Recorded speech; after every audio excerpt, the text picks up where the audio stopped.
Welcome to our deep dive today. It's going to be fascinating. We're looking at child and adolescent development. Awesome. You know all that stuff about how our families, the culture we grow up in, even our neighborhoods can really shape who we become. Right. You sent over those excerpts from Boyd's Lifespan Development textbook, and wow, some of the stuff in chapters 8 and 11. Yeah, those are great chapters. It's pretty mind-blowing. It is. It's a good book. So we're going to try and unpack some of that today. We're going to be looking at how different cultures raise their kids. Okay. The power of play, because it's obviously way more than just fun, right? Absolutely. And how school isn't always the level playing field we kind of hope it would be. Right. So to help us connect the dots today, I've got our expert here. Hi. And they are fantastic at explaining not just what the research says, but why it matters for understanding ourselves and the people around us. So exactly. Ready to jump in? Let's do it. Okay. Chapter 8 dives into early childhood development. And one thing that really stood out to me was how much kids are like little sponges, just soaking up everything around them. Yeah. It's almost like they're tiny anthropologists figuring out the rules of the world. Yeah, it's amazing how much they pick up just through observation. And Boyd really emphasizes that. Yeah. And you're right, they're incredibly observant. One of the most powerful influences is culture. Oh. It's like this hidden blueprint that shapes how parents raise their kids and what values they instill. So like those blueprints even determine what kind of parenting style is considered normal in that culture. Right. Because the book mentions these four main styles. Yeah. Authoritative, authoritarian, permissive, and uninvolved. But is there a best style? Oh, that's the question, isn't it? Or does it totally depend? It's what researchers have been debating for decades. Right. You know, the book points to authoritative parenting as being linked to good outcomes in many Western cultures. Yes. You know, that balance of warmth and boundaries. But it's not a universal magic formula. Okay. What's fascinating is how cultural context really plays a role. Yeah. So, for example, in some cultures where respect for elders and authority is really important, a more authoritarian approach might be more common, where parents set firm rules and expect obedience. And in those cultures, that might actually be more effective. That makes a lot of sense. It's like if you grow up in a culture where everyone's expected to be super independent, then having parents who give you a lot of freedom might actually be beneficial. Exactly, yeah. But in a culture that emphasizes harmony and group cohesion, maybe a stricter approach helps kids learn those values better. Absolutely. Right. Yeah. It's all about fitting into the cultural expectations and norms. Okay. And it's not just about parenting styles. Right. Remember how Boyd talks about the impact of neighborhoods? Yes. He uses this example of a child growing up in a disadvantaged neighborhood. You know, maybe one with limited access to quality childcare or even green spaces to play. Yeah.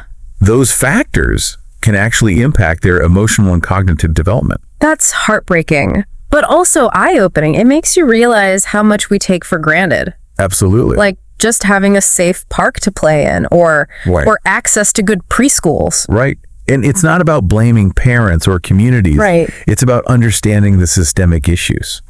Boyd's point is that these environmental limitations can create this ripple effect that impacts everything. Wow. From a child's academic performance to their social skills to their emotional well-being. It's like a domino effect where one disadvantage can lead to another. Exactly. It makes you wonder what can be done to level the playing field. Yeah. Well, that's something we'll definitely explore further. Okay. But for now, let's shift gears to something a bit more lighthearted. Okay. Play. Yeah. I remember you mentioning how much the book emphasized the importance of play in those early years. Yeah, it's so easy to think of play as just kids goofing off. Right. But Boyd presents it as this vital tool for learning and development. It is, absolutely. Wow, it was really interesting to me. Yeah, and it's not just about having fun, although that's obviously important. Right. Play is where those essential social skills, creativity, problem-solving abilities start to blossom. Okay. Think about it. When kids play together, they're learning how to negotiate, share, resolve conflicts, and most importantly, understand each other's feelings. Right.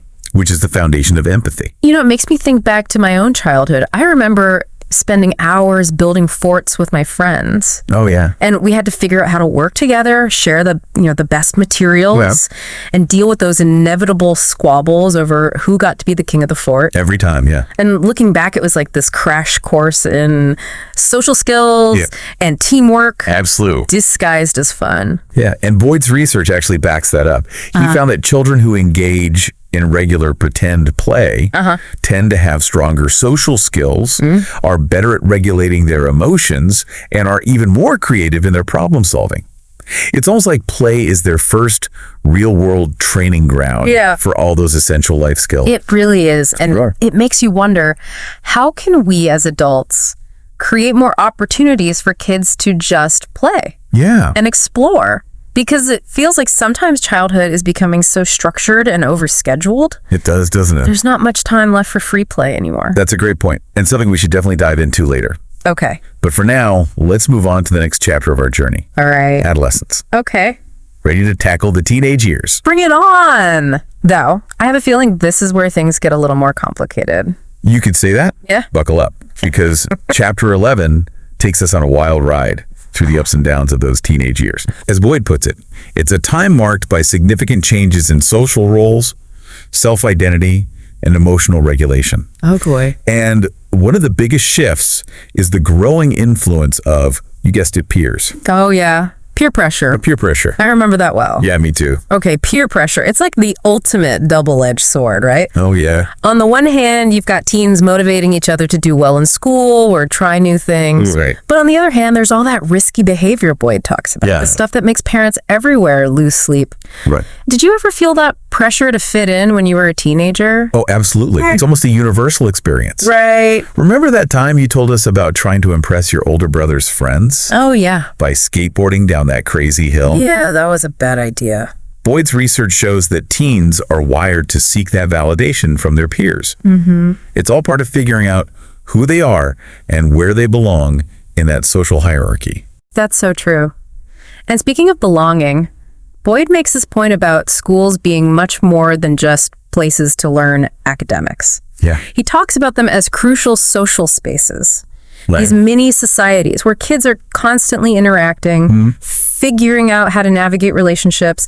It's like social skills boot camp. Totally. But with pop quizzes and cafeteria food. Exactly. Yeah. And it makes you wonder what happens when that social space isn't so supportive. Right. Or when kids come from backgrounds that make it harder to fit in. Yeah. Boyd actually brings up something you mentioned before, the issue of unequal school quality. Yeah, it's not exactly a secret that some schools have way more resources than others. Right. But reading those chapters made me think about it on a deeper level. It's not just about, fancy buildings or the latest tech gadgets. It's about the message it sends to kids. Yes. About whether they're valued and whether anyone believes in their potential. You're hitting on something really important there. Boyd talks about how lower socioeconomic status often translates to fewer opportunities. Yeah. Both inside and outside of school. Right. Imagine a teenager who's dealing with stress at home, maybe financial worries or family instability. Yeah. Then they go to a school that's overcrowded, underfunded, Yeah.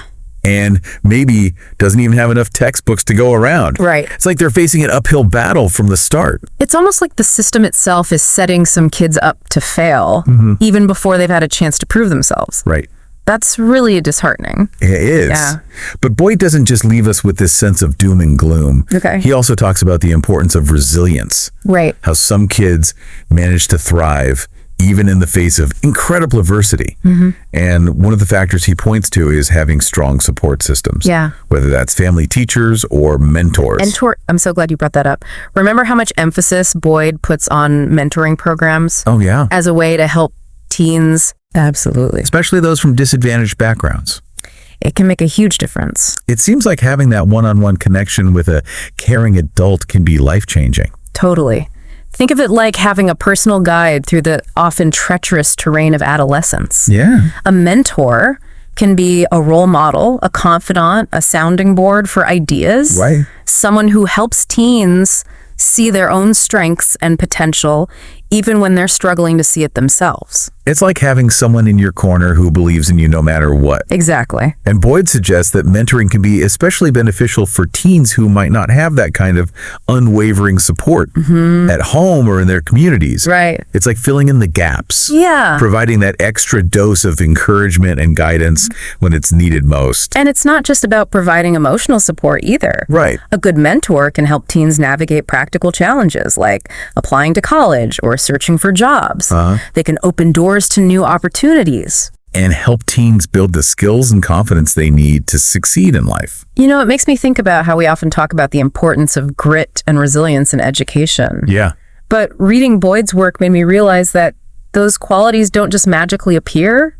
Right. They're often fostered through these supportive relationships and environments where young people feel seen, yes, valued, and empowered to reach their full potential.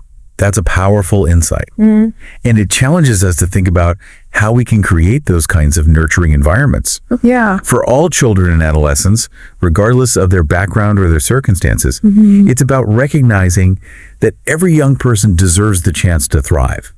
And that sometimes a little extra support can make all the difference. I love that. It's about shifting our mindset from fixing kids to empowering them. Exactly. But before we get too far ahead of ourselves, we're nearing the end of part 2. Okay. Ready for a quick pause before we wrap up our deep dive in part 3? Sounds good to me. Let's take a moment to digest all this amazing information before we synthesize it all in the grand finale. Welcome back to our deep dive into the world of child and adolescent development. We're in the home stretch now, ready to bring together all those insights from Boyd's lifespan development. You know, it's funny. Before we started, I thought I had a pretty good grasp on these topics, but wow, these chapters have really opened my eyes to how complex it all is. Yeah. All those layers of influence we don't even realize are shaping young minds. It's like peeling back an onion, isn't it? Yeah. Each layer, you're like, oh, wow. Didn't know that. Exactly. So, before we wrap things up, let's do a quick recap. What were some of your big aha moments from Boyd's work? What really stuck with you? Well, I think for me, it was the emphasis on how development isn't just about nature or nurture. It's this dynamic interplay between the two. Okay. It's like a beautifully choreographed dance where genes and environment are constantly influencing each other. That reminds me of something you said earlier about cultural blueprints. Right. It's like those blueprints determine not just how parents raise their kids, but also how kids interpret their experiences and interact with the world around them. It's about understanding that. Kids aren't just these passive recipients of their environment. Right. They're actively making sense of it all. They're filtering it through their own unique lens of genetics and cultural understanding. And that brings us back to one of the most impactful parts of Boyd's work, the discussion of socioeconomic status, or SES. It's not just about having less money. Right. It's about having less access to opportunities and resources and even basic necessities that support healthy development. Exactly. You know, Boyd's research paints a pretty stark picture of how lower SES can create this cycle of disadvantage that can be really hard to break. Yeah. Limited access to quality education, healthcare, even safe spaces to play. All of those things have a cumulative impact on a child's trajectory. It's almost like some kids are starting the race a few steps behind. Yeah. And then they face all these hurdles along the way. Exactly. You know, it makes you realize how much we take for granted those seemingly small things that can make a huge difference in a child's life. You know, it's easy to get overwhelmed by the enormity of these challenges. Yeah. But I also appreciated how Boyd offers some concrete solutions. Right. He doesn't just leave us feeling helpless. Okay. He highlights the importance of creating more equitable systems, investing in early childhood education, providing access to quality healthcare, and supporting families in need. And remember how much he emphasized the power of mentoring programs. Oh, absolutely. It's like that saying, it takes a village to raise a child. Yeah. Sometimes. Having that one caring adult who believes in you can make all the difference in the world. Absolutely. A mentor can be that steady presence, that guiding light, especially for teens who might be navigating turbulent waters. Yeah. They can help them develop that self-confidence and build that resilience and really see a path forward even when things feel uncertain. It's like planting a seed of hope, nurturing it, and watching it grow into something strong and beautiful. And speaking of hope, I think that's a perfect note to end on. I agree. Because while Boyd's work does shed light on some serious challenges, it also reminds us of the incredible resilience of the human spirit and the power we all have to make a positive impact on the lives of young people. So to our listener, thank you so much for joining us on this deep dive into the world of child and adolescent development. Yeah, thanks for listening. We hope you've come away with a deeper understanding of the forces that shape young lives. Absolutely. And maybe even a renewed sense of inspiration to make a difference. Right. Remember, even small acts of kindness and support can have a ripple effect. They do. Creating a brighter future for generations to come. Absolutely. Keep asking questions, keep learning, keep believing in the power of human connection. That's where real change begins. And on that note, we'll sign off. Thanks for listening.